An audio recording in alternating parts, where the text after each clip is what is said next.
আজকের তাজা খবর এজিটি লাইভ 24/7 এ Tabuk ni Bishimajo Indonesia Kotor Koktumangka AGT Live 24/7 সকালবেলা ভোর 7টার সময় দেখি আমরার বাড়ির পুকুরের মধ্যে প্রতিদিনই মাছ চুরি হয়। তো কে কিভাবে নেয় এটা তো আর আমরা ইয়ে করতে পারি না।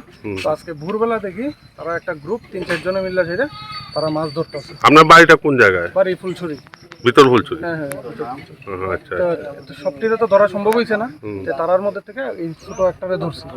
এই ধরার পরে দিয়া সেই রাতে এই স্বীকার করছে যে তারা এই গ্রামের মধ্যে যত রামঠাকুর আশ্রমে চুরি, কানাইলাল ঘোষের বাড়িতে চুরি, আমরা কমলপুর কালী মন্দিরে চুরি, সবগুলো চুরির সাথেই তারার একটা বড়সড় একটা গ্রুপ আছে, এই গ্রুপটা জড়িত। এবং তারা এই চুরির পয়সা টয়সা দিয়ে সেটা তারা বিভিন্ন নেশা সামগ্রী কিনে। এবং সবচেয়ে উল্লেখযোগ্য বিষয় হলো এই নেশা সামগ্রীগুলো তারা কইতাছে কমলপুরেও পাওয়া যাইতেছে, ফুলচুরিতেও পাওয়া যাইতেছে, এবং মরাসরও এজেন্ট আছে তার কাছ থেকে তারা বিক্রি করে। এখন কি করবেন?